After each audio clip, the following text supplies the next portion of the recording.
వప్రప్రాకారజఘనాం విపులాంబునవాంబరాం శతఘ్నీశూలకేశాంతాం అట్టాలకవతంసకాం మనసేవ కృతాం లంకాం నిర్మితాం విశ్వకర్మణా ద్వారముత్తరమాసాద్య చింతయామాస వానరః కైలాసశిఖరప్రఖ్యామాలిఖంతీమివాంబరం డీయమానామివాకాశముచ్ఛ్రితైర్భవనోత్తమైః సంపూర్ణాం రాక్షసైర్ఘోరైర్నాగైర్భోగవతీమివ అచింత్యాం సుకృతాం స్పష్టాం కుబేరాధ్యుషితాం పురా దంశ్రిభిర్బహుభిః శూరైః శూలపట్టిసపాణిభిః రక్షితాం రాక్షసైర్ఘోరైర్గుహామాసీవిషైరివ తస్యాశ్చ మహతీం గుప్తిం సాగరం చ నిరీక్ష్య సహ రావణం చ రిపుం ఘోరం చింతయామాస వానరః ఆగత్యాపీహ హరయో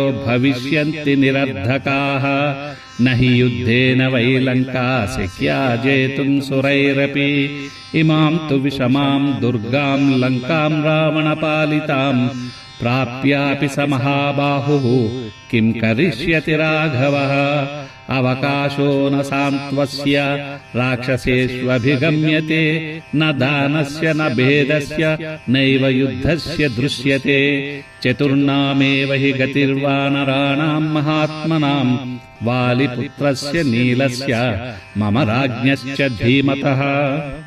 లంక ఒక అద్భుతమైన కోట. మట్టి రాతి ప్రాకారాలు, నీటితో నిండిన అగట్టలు ఇవన్నీ కలిపి అది అలంకరించిన స్త్రీలా మెరుస్తోంది.